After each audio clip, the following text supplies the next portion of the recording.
Bueno, ¿cómo es? ¿No queremos la plata del fondo o el fondo no nos quiere prestar? No lo sé, no sé si han... la verdad que la relación de la Argentina, porque la que tiene la relación es la Argentina, no un gobierno en particular con el Fondo Monetario, está esperando, digamos, el programa fiscal, monetario, financiero del próximo gobierno. De modo que, bueno, ese desembolso está pendiente. La Argentina ha cumplido todos los compromisos monetarios y fiscales, tanto cuantitativos como cualitativos, para que el programa esté disponible. Pero por supuesto, bueno, depende del próximo programa económico. Será una decisión del próximo gobierno si va a apelar o no a ese financiamiento que está ya aprobado. Ese financiamiento no es necesariamente deuda adicional, sino que es para, como lo usamos nosotros, que es para sustituir deuda más cara, deuda privada. Es Al 4%. Sí, es un puente para cuando no hay acceso al mercado voluntario de crédito, a un puente bastante conveniente en términos de que es más barato. De hecho, la Argentina, a lo largo de toda la vida del préstamo, se va a ahorrar 10.000 millones de dólares en intereses, porque es más barato, a menor tasa. De modo que, bueno, es una herramienta disponible que se puede usar para situaciones de emergencia como la que se usó, ¿no? Hernán, usted, una que me dejó picando. Hernán, ¿ustedes pagaron deuda contraída por el kirchnerismo con plata del fondo? Sí, por supuesto. De nuevo, la deuda es de la Argentina, no del kirchnerismo o del macrismo o de un gobierno en particular. Hay vencimientos y es natural que pasen de un gobierno a otro porque las deudas, los créditos usuales de mercado trascienden un gobierno, son a varios años. Así que lo que tenemos que mostrar como la Argentina es una consistencia a lo largo del tiempo, así que es lo más normal del mundo que a un gobierno le toque cancelar deuda del gobierno anterior, y a nosotros nos pasó, y le va a pasar al próximo también. Desde el gobierno que viene hablan de usted bien. ¿Le gustaría mantener continuidad? Digo, si suena el teléfono y Alberto Fernández le dice, la CUNSA quiero que siga al frente del Ministerio de Economía. Mire, yo estoy trabajando en este gobierno, que estoy identificado con este gobierno, la verdad que estoy abocado por el bien de los argentinos, de nuevo, a hacer una transición ordenada y que, como dije el primer día, que me tocó asumir en una situación bastante delicada de la economía, posterior a las PASO, con mucha incertidumbre, con pronósticos bastante apocalípticos. Lo importante es que el barco llegue al puerto y si tiene que cambiar de capitán, como va a suceder, lo haga en orden, con los pasajeros en sus camarotes y con el tanque lo más lleno posible de reservas y de recursos, y ahí estamos abocados, ¿no? Hernán, el tema del cepo terminó, vos decís, bueno, llegar el barco más o menos bien al puerto, fue importantísimo el cepo y especialmente el cepo después de las elecciones que ha ganado Alberto Fernández. ¿No ven que llegó tarde? Si hubieran hecho hace un año, ¿no crees que podría haber cambiado la suerte política del gobierno? No, los controles cambiarios son una anomalía, no es normal que un país... En Argentina son bastante comunes, digamos, la anomalía es que haya libertad de mercado, digamos, financiero. Bueno, no es lo deseable, déjame ponerlo en esos términos, ¿no? Un país no se va a desarrollar con controles cambiarios severos, como los que muchas veces tuvo la Argentina en el mediano plazo. Así que son medidas de emergencia para la transición, no son medidas permanentes, son medidas transitorias, se podrían haber aplicado antes o después también, así que se aplican cuando es el momento oportuno, cuando, como cualquier medicina, no se toma prematuramente ni tardíamente en lo ideal de una terapia. Nos pareció, primero se aplicaron controles cambiarios que funcionaron. Esos controles que fueron el 1 de septiembre funcionaron 2 meses, salvo en la última semana, que se agudizó un poco la salida o la demanda de divisas, y por eso lo reforzamos posterior a las elecciones. O sea, se aplicó la dosis en el momento que consideramos oportuno, y bueno, y sirve para suavizar, para ordenar la transición. El próximo gobierno tendrá que ver si lo mantiene o lo levanta, pero claramente en el largo plazo no es una política... ¿Y vos qué recomendarías? ¿Qué recomendarías para el 11? ¿Lo levantamos al cepo o lo mantenemos? Eximime, por favor, de dar recomendaciones para el próximo gobierno. Como dije, eso es una tarea de analista, no estoy en ese rol en este momento, así que la verdad que el próximo gobierno tiene que diseñar su programa, sus medidas, sus políticas. Y bueno, lo que estamos tratando nosotros es que queden la mayor cantidad de recursos posibles, reservas en este caso, para que tengan más grados de libertad en el despliegue de sus políticas. Ministro, ¿usted siente que hicieron el trabajo sucio, el mayor ajuste? Nosotros hicimos un trabajo responsable y los resultados están a la vista. Un trabajo que tiene mucho costo político. Recién José hacía la figura del consorcio, por ejemplo, con las tarifas de los servicios públicos.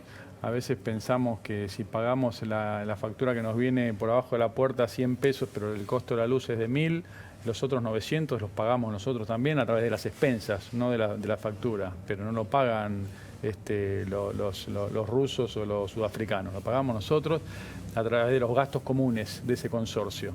Nosotros lo que hicimos fue parte de ese, con alto costo político, indudablemente, pero nos permitió bajar el déficit fiscal, nos permitió ordenar las cuentas públicas y la herencia que en la parte, o sea, lo que queda para el próximo gobierno, que en la parte más visible, la inercia productiva del empleo, de la pobreza, de la inflación, no es buena, sí por el lado de los cimientos, porque tiene mejores condiciones para poder apalancar un programa económico consistente y que recupere el crecimiento rápidamente después que resuelva la cuestión de la falta de crédito voluntario que hay hoy, ¿no? Ministro, lo llevo al momento, al día de cuando le suena el teléfono y es el presidente de la Nación. En este país todo parece que ocurrió ¿hace cuánto tiempo estamos hablando que Y asumió? eso fue el 17 de agosto. Un sábado. 17 de agosto, o sea, estamos en noviembre, pero parece ¿cuánto tiempo para usted? No, sí, Una no sé, vida. Sí, bastante. Suena el teléfono, lo llama el presidente de la Nación. El contexto era muy distinto porque, digo, más allá del cepo, estábamos hablando de un momento donde todas las variables eran pura incertidumbre. Habló con su familia. ¿Cómo fue el momento de decirle que sí para ser ministro de Transición, sabiendo que era un momento muy complejo? Sí, yo era ministro de la provincia, así que me llamó la gobernadora. Era un sábado, yo estaba con mi familia, estaba en el interior del país. Y me preguntó si estaba dispuesto.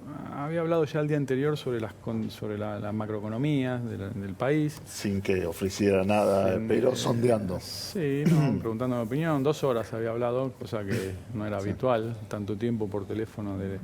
Estaba con mi familia, pero la verdad, José, que no hice ninguna especulación de ningún tipo. Cuando un presidente democrático convoca a un ciudadano que tiene vocación por estas cosas, por lo público... Así que si Alberto Lonce es un presidente democrático, te puede convocar. No hagan esas especulaciones sin fundamento. Por supuesto, yo era parte de este equipo, de este gobierno, y la gobernadora me preguntó, le dije que estaba a disposición y a mí me pasó con el presidente. ¿Y qué fue lo más difícil ahí cuando, por un lado, tuvo que decir que sí? ¿Alguien en la familia le dijo no suma? ¿Algún No. colega te dijo que no agarres? Sí, bueno, pero no Pero no recuerdo. importa. En ese momento no Era porque una- fue instantáneo, pero bueno, agradezco las opiniones de los colegas, pero finalmente la decisión es de uno y me parece que no cabe especular en esa situación. ¿Y con el diario del lunes qué experiencia le deja? Bueno, José, digamos, si pensamos, como vos recordás aquellos días, era una situación muy delicada, ¿no? El 17 de agosto era 6 días después de las PASO, 5, esa semana había sido muy difícil. Había habido una devaluación importante y bueno, mucha incertidumbre. Me acuerdo, cuando termine esta gestión, voy a repasar los diarios de aquella época, que no hace tanto, pero parece bastante remoto. Pero los pronósticos eran apocalípticos en temas de hiperinflación, corralito, default, devaluación desordenada. Bueno, el presidente me dio una instrucción, me dijo, diseñar un programa para cuidar a los argentinos, que esta devaluación sea la última, coincidente con un diagnóstico de que este tipo de cambio real es suficientemente alto, con lo cual convalidar cualquier suba adicional era nada más que nociva para trasladar a pura inflación. Así que con ese diagnóstico tomamos las medidas que nos pareció que no fueron medidas simpáticas, ni la extensión de los plazos de la deuda de corto plazo, ni los controles cambiarios, pero sí necesarias para evitar daños mayores. Y bueno, después el juicio sobre la gestión lo tienen que hacer ustedes, no yo. Pero... Hasta inauguraron la palabra reperfilamiento. Pero hablando de lo que viene, y no en función de analista, sino como ministro, el presidente electo Alberto Fernández habló de las familias, habló de las deudas, habló de la situación que atraviesan. Veamos qué es lo que decía. un plan que nos permita acumular riqueza para poder pagar sin seguir deprimiendo la economía argentina, que ya muy deprimida está. Claro, es uno de los mayores problemas que tenemos. Las familias endeudadas es uno de los mayores problemas que tenemos. Claro que sí, bueno, eso es parte de la herencia que nos dejan. Alberto, se habla de ponerle... Porque además hay gente que se ha endeudado muchas veces para pagar la luz, el gas, para pagar cosas que hacen a su posibilidad de seguir viviendo. No, nosotros somos el frente de todos y siempre hablamos de la unidad, y la unidad es de verdad. O sea, la unidad es en el pueblo, la unidad es entre los dirigentes y la unidad es entre los bloques. En un documento que se difundió del Ministerio se habló de la herencia y de no haber contado suficiente sobre la herencia que ustedes recibieron. ¿Qué siente cuando ve este tipo de declaraciones? No, bueno, cada uno tiene la libertad de expresarse como le parece. En nuestro caso, creo que nosotros subestimamos la herencia inicialmente, o no la pusimos claro, o sobreestimamos nuestras capacidades, que es algo parecido pero no idéntico, sumado a algunos eventos que, por ejemplo, la sequía del año pasado y alguna descoordinación de la política fiscal y monetaria, hace que no hayamos podido dar los resultados que esperábamos, sobre todo en materia de bienestar, medida por pobreza e inflación, que es lo más visible. Pero, como me preguntaban antes, creo que queda el lado de la herencia positiva, quedan mejores cimientos, no hay desequilibrio externo, no hay desequilibrio fiscal, hay impuestos más bajos. A veces se soslaya un poco, pero bajó ganancias, bienes personales, ingresos brutos, sellos, retenciones a las exportaciones, impuestos al trabajo, débitos y créditos a cuenta de otros impuestos. Era una necesidad, pero la economía es más competitiva. A veces se habla del costo argentino, y el costo argentino es eso, una alta carga tributaria, entre otras cosas. Hicimos rutas, puertos, aeropuertos, todo eso forma parte del costo argentino que nos hace más competitivos. Que no se ven hoy los resultados, porque tuvimos una crisis financiera y cambiaria por esta descoordinación macro, pero todo eso queda para la próxima gestión. Es muy interesante cuando hablas de una descoordinación macro. Vos no sé si lo vas a hacer, pero yo le voy a poner nombres. Son Federico Sturzenegger y Alfonso Prat-Gay. Nadie habla de ellos, pero ellos tenían la responsabilidad monetaria y fiscal, cada uno de ellos. ¿Ahí estuvo el error original de Cambiemos? No, por supuesto que no voy a hacer nombres, porque no corresponde. Sí, déjame decir que el remo monetario, el remo fiscal iba más lento que el remo monetario, y como cuando cualquiera que haya remado se da cuenta, eso empieza, el bote no avanza, sino que empieza a girar en redondo, y cuando viene una tormenta o una sequía, en el caso de 2018, nos agarra sin paraguas. Perdóname, pero esto lo eso es para hacer una autocrítica, digamos. Sí. ¿Eso los economistas lo saben después de la crisis argentina o lo saben desde que estudian economía? No, yo no me quiero hacer el canchero, porque yo estoy diciendo eso con el diario del lunes. Y yo era también parte del gobierno, no nacional y provincial, pero sí parte de la mesa de discusión, y no lo dije en su momento. Así que, en realidad, con el diario del lunes todo parece más claro. Es interesante porque pocos funcionarios o exfuncionarios dicen esta situación, ¿no? Te saco de la función de ya con el 11 de diciembre como economista, analista. ¿Por qué la inflación no funciona en Argentina? Ni el método de meta de inflación, que no funcionó el Prat-Gay, tampoco el método más tradicional del ajuste que hizo Duhovne. Y más allá de nombres, sin echarle la culpa a los nombres, Argentina tiene un problema que no lo puede solucionar ninguna receta viene con la inflación, ¿no? Los acuerdos de precio Moreno. Todo el resto de los países es un tema que lo supera. En Argentina prueba todas las recetas de izquierda, derecha, progresistas, fiscalistas, todo, y nada termina funcionando. Sí, tenemos un problema endémico ya desde hace como 4 o 5 décadas o más, desde los 50, 7 décadas, que con pequeños lapsos de control, pero no sostenibles.